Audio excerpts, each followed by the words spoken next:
زادگان کی موجودگی میں آپ سے کچھ خطاب فرمائیں گے میرے محب گرامی حضرت علامہ مولانا ضیاء الحق صاحب اللہ شاشی علائی مدد ذلہ العالی ہم ان سے گزارش کریں گے کہ وہ تشریف لائے بس ان اشعار کے ساتھ ایک بار پہلے آپ نعرہ لگا رہے ہیں نعرہ تکبیر نعرہ رسالت نعرہ رسالت نعرہ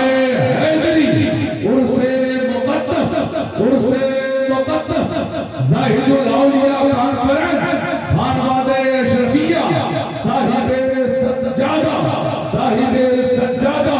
بس سراپا کر آلودہ لبادہ کر کے بیٹھے ہیں یا رسول اللہ تیرے کوچے میں مرنے کا ارادہ کر کے بیٹھے ہیں اور بھروسہ ہے مسیحائی پہ تیری اس قدر آقا بھروسہ ہے مسیحائی پہ تیری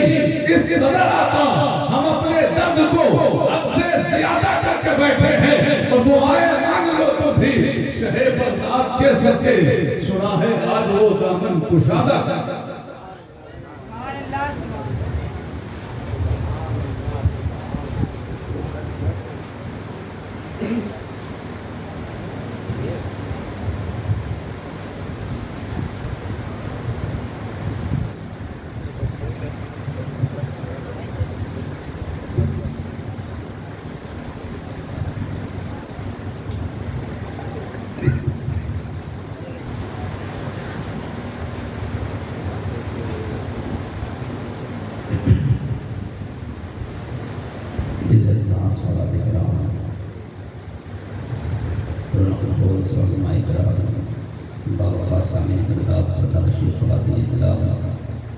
السلام علیکم ورحمۃ اللہ وبرکاتہ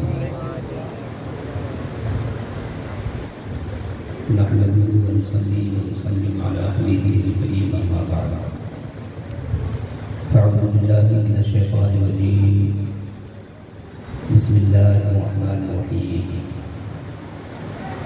من يهد الله فهو المهتد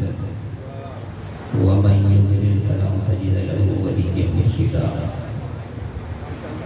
صدق الله العظيم وصدق رسوله النبي الأمين الحكيم الكريم ونحن على ذلك لمن الشاهدين والشاكرين والحمد لله رب العالمين وہ صبح لالزار پھرتے ہیں تیرے دن اے بہار پھرتے ہیں وہ صبح لالزار پھرتے ہیں تیرے دن اے بہار پھرتے ہیں پھول کیا دیکھوں میری آنکھوں میں دشت طیبہ کے خار پھرتے ہیں جان ہے جان کیا نظر آئے جان ہے جان کیا نظر آئے کیوں عدو گرتے غار پھرتے ہیں اس گلی کا گدا ہوں میں جس میں اس گلی کا گدا ہوں میں جس میں مانگتے تاجدار پھرتے ہیں آئیے سب سے پہلے ہمراہ اپنی غلامی کا ثبوت دیں اور گنبد خضرا میں آرام فرمانے والے اللہ مولا جناب احمد مصطفیٰ محمد مصطفیٰ صلی اللہ علیہ وسلم کے دربار گوہربار میں ہدیہ درود پیش کیجیے اور انہیں جو درود یاد پڑھیے اللہم صلی علی سیدنا شفیعنا حبیبنا مولانا محمد علیہ وسلم صلی علیہ صلاة و سلام علیکہ یا حبیبی یا رسول اللہ صلی اللہ تعالی علیہ وسلم آج میرے لیے یہ خوشبختی ہے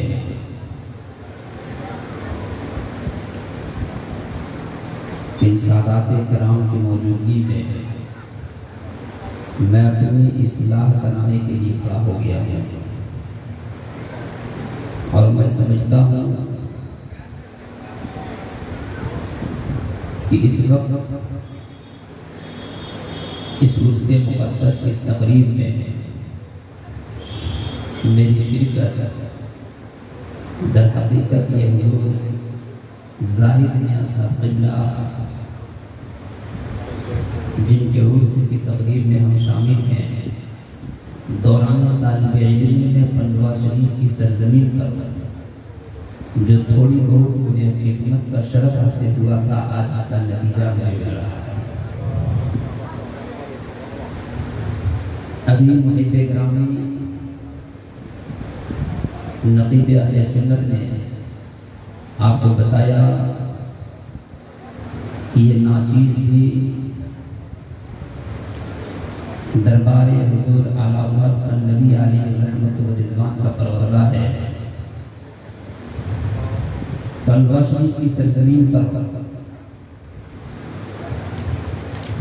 جب میں علم کی تشنگی کو بجھا رہا تھا، اس وقت حضور زاہد اشرف صاحب قبلہ گاہے بگاہے اس سرزمین پر تشریف فرما ہوتے تھے۔ مجھے یاد آ رہا ہے دوران طالب علمی میں جب حضور کی آمد ہوتی تھی اور خطہ حضور اعلیٰ وقت نبی علیہ رحمت و رضوان میں آپ تشریف فرما ہوتے تھے، عمومی طور پر حضور قطب عالم علیہ رحمت و رضوان کے روزے کے بغیر میں آپ زیادہ تشریف فرما ہوتے تھے۔ اس وقت گاہے بگاہے بعد نماز عصر جب روزہ حضور اعلیٰ نبی علیہ رحمت و رضوان پر حاضری کے لیے میں حاضر ہوتا تو آپ کے حلقہ تعلیم میں بھی تشریف فرما، میں بھی بیٹھ جاتا کچھ سیکھنے کے لیے، اور کئی بار ایسا موقع بھی ملا کہ آپ کا جھوٹا پینا بھی نصیب ہوا۔ میں سمجھتا ہوں یہی نسبت آج کام آ گئی، ورنہ اس سرزمین پہ جہاں مجھے کوئی جانتا نہیں تھا، کوئی پہچانتا نہیں تھا، آج کون تھا مجھے یہاں بلانے والا؟ یہ حضرت کی نگاہ کرم ہے کہ آج میں اس جگہ حاضر ہوں۔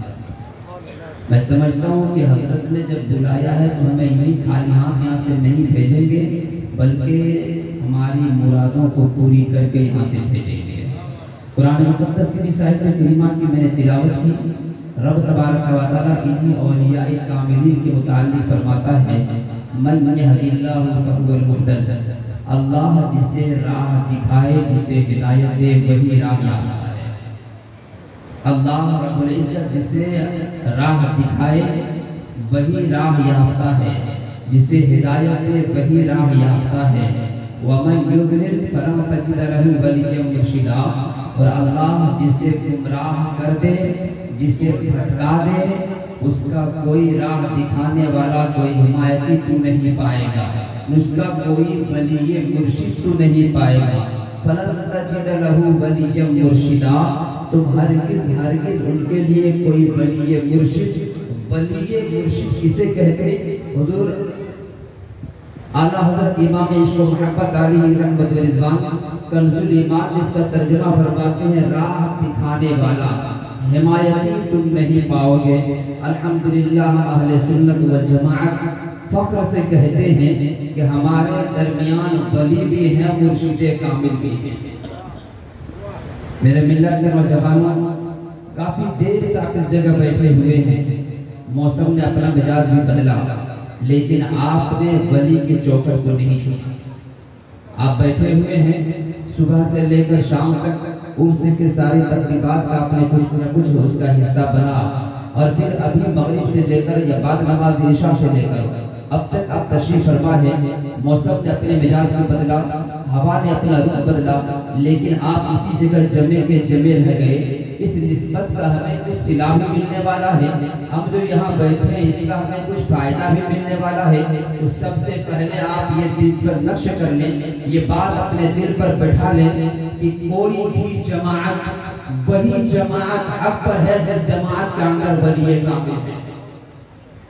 جس جماعت کے اندر ولی ہو وہی جماعت حق پر ہے۔ اور میں یہ نہیں کہہ، میں اپنی طرف سے یہ نہیں کہہ رہا ہوں، بلکہ قرآن کی آیت کریمہ جس کو میں نے موضوع سخن بنایا ہے، رب فرماتا ہے من یہد اللہ فہو المہتد ومن یضلل فلن تجد لہ ولیا مرشدا، جو گمراہ ہو جائے اللہ نے جسے گمراہ کر دیا اس کا کوئی ولی مرشد نہیں ہوتا۔ تو گویا جن کے ولی کامل ہوں وہ گمراہ نہیں ہو سکتا، بلکہ وہ حق پر ہے۔ اور تاریخ اٹھا کر دیکھ لیں، جتنی بھی قومیں حق پر گزری ہیں، وہ ایمان والے جتنی بھی قومیں گزری ہیں حق پر، ان میں کوئی نہ کوئی ولی کامل تھے۔ بنی اسرائیل کے اندر جب تک اولیاء کاملین رہے، بنی اسرائیل میں کبھی گمراہیت نہیں آئی، اور جب ان لوگوں نے اولیاء کاملین کے دامن کو چھوڑ دیا اس کے اندر گمراہیت پھیل گئی۔ تو یہ ولی کامل کا ہونا کسی جماعت میں اس کو گمراہیت سے بچانے کی دلیل ہے۔ الحمدللہ ہماری جماعت میں اوپر سے نیچے تک دیکھیں جتنے بھی اولیاء کاملین ہیں سب اہل سنت والجماعت میں ہیں، سب اہل سنت والجماعت میں ہیں۔ اور یہ نسبت اس طرح سے کام آتی ہے جب قرآن مقدس کے اوراق کو ہم الٹ کر دیکھتے ہیں، جب پارے کو ہم الٹ کر دیکھتے ہیں